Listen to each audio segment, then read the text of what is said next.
the reality was I was just drowning. And I remember like just email after email after email. My inbox was like a jungle. And you'd be in meetings for 7 hours a day, a lot of time spent in screening rooms where I'd be talking with a VFX supervisor, and I'd have all my artists make like a little video where you could kind of look around it of the asset they created. So let's say they were making trees. So then the VFX supervisor would say to me, he would say, Henry, what are you going to show me today? And I'd say, I've got a tree to show you. And then he would look at it and he'd say, oh, I like it, but that branch is a bit too twiggy. And then I'd be like taking notes to feed back to the artists. And it's like, it's nice that they have this attention to detail, but it's so heavily art directed. Yeah.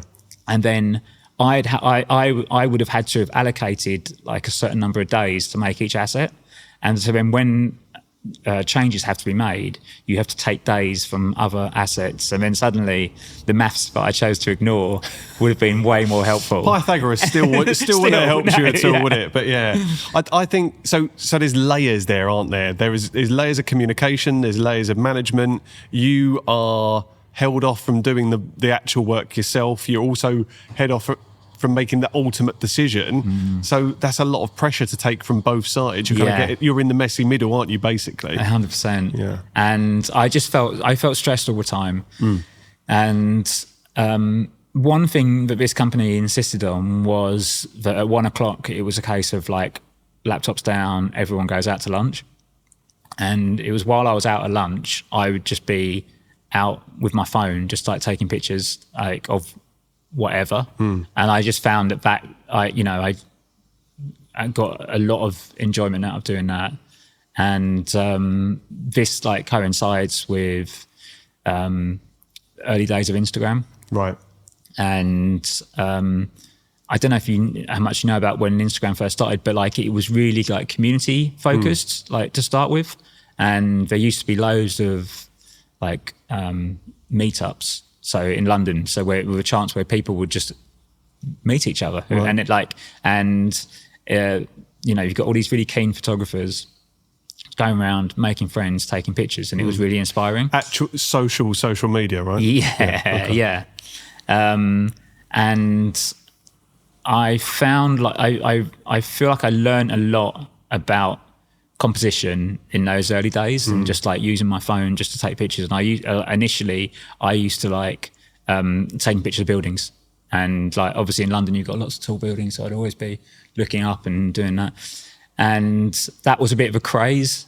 And I tried other aspects of photography and like always on my phone, and I then realised that actually taking pictures of people was what I enjoyed doing. Okay. So any opportunity to get a portrait of someone, I'd always jump on it. And at the time, the only people I had was friends and family or other budding photographers. So everyone was a bit stiff when they're having a portrait taken, because you don't really know how to direct them at that point.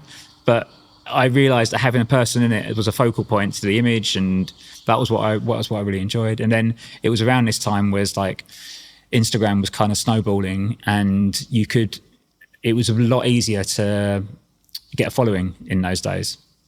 And influencer wasn't even a word. Wait, what year was this, Henry? This is like 2014. Okay. Yeah.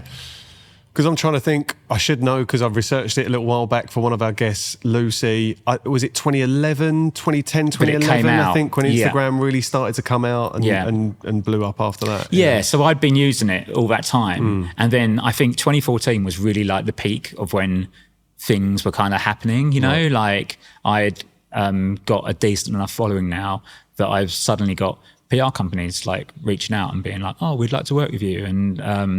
And obviously I'm still working full time at this point, and I'd been invited to this meeting, and I'm sitting around the table with these PR people, and I can't remember what the brand was. It was like some like European coffee company, and they were like, we just want you to do what you do. And I said to them, I said, I just take pictures on an iPhone, right? And they were like, yeah, that's fine. We just want you to do your thing. And I left there, And they called me up and they went, oh, we haven't discussed rates. How much would you charge us for this? And obviously I'd never priced my photography before. And I was on the phone and I just went, $2,000? And they went, yeah, that's fine. Was that just where that had to have been based on something, or was it really? It was in the first, picked it out of my head. I figured that felt like a reasonable amount to get paid, you know, like, but I hadn't spoke to anyone. I was kind of on the spot because I was on the phone. That's quite the responsibility to take on to make a decision there and then. Yeah, absolutely. Yeah. But then I guess like, if someone asked me what my rates are now, I'd probably like, let me price it up and I'll come back to you. You know, like getting caught on the spot in the moment is and the fact that they said straight away, oh, okay, great. You know, I was like, probably could have asked for more there. It's always the way, isn't it? I should have stuck another 500 quid. But that first paycheck, I bought my first camera, and so that was like August 2014.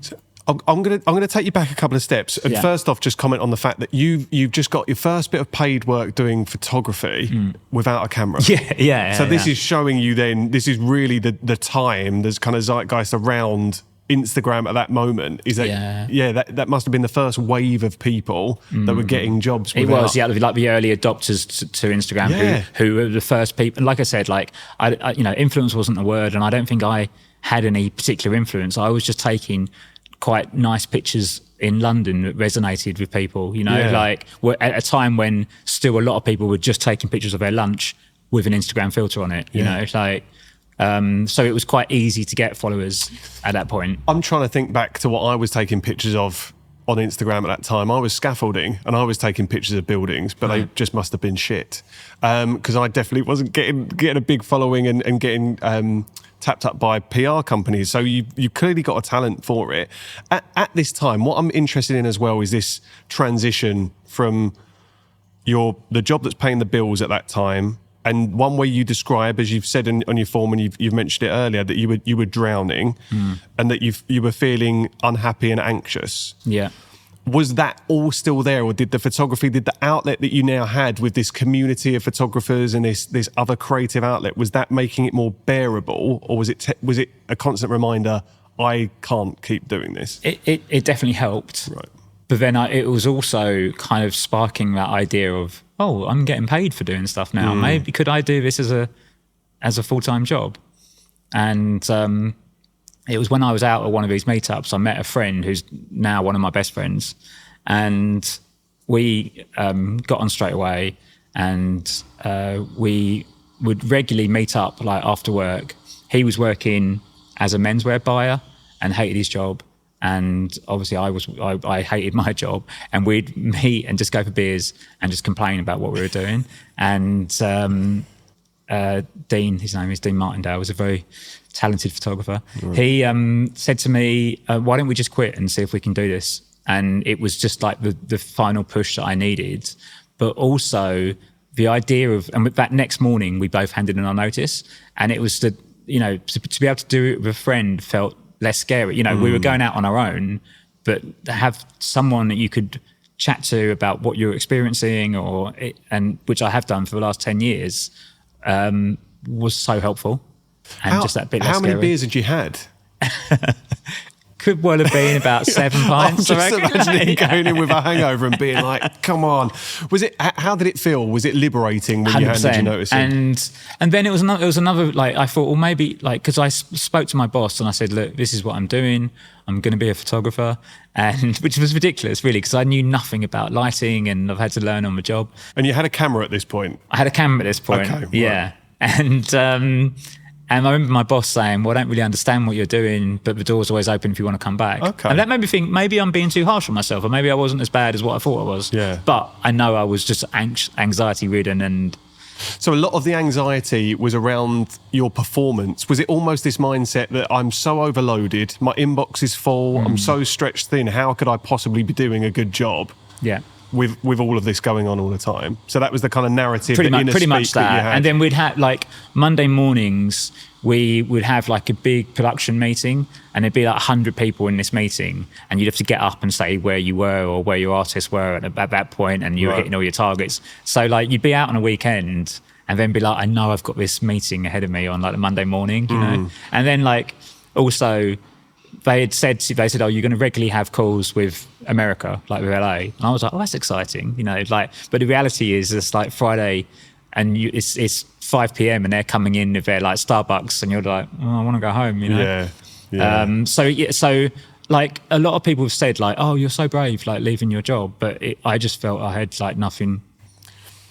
You mentioned this on your form that it was less about bravery and nothing to lose. I pose this as a question to you. Would you agree it's a mix of both? I'll say it more as a statement. I think it is a mix of both. You've got yourself into that position. You're very clear, like, what's my alternative? But it's still incredibly brave to hand your notice in and walk away from however much you're not enjoying it, however much you're not engaged by it. It's still money. It allows you to pay for the responsibilities that you've got and pay your bills and do all these things. To walk away from that consistent earning is still very brave. But I also get, what's the alternative? Carrying on in a job where I'm miserable. Exactly. Yeah. Okay. And I mean, I would never recommend to anyone how I left my job, because I didn't have any savings and I was just like, right, I'm a photographer now, and I've also only got 1 month's wage to kind of fall back on. Right. Like, I think if anyone was thinking about quitting their job, like, save up at least 3 months, you know, like, because it's hard. Yeah. So you've handed your notice in, you've quit your job, you've served your notice, and now you wake up day one, and have you got clients? No. Well, I remember the first day, my now brother-in-law, who's a designer, he had put me in touch with someone, and I was shooting a gig for Converse. And I was like, well, that's quite a good first day. Yeah, you know? Wow. But that was just one job, you know, like, and it wasn't like I was just had loads following. And I remember thinking, oh, this is not ideal, you know.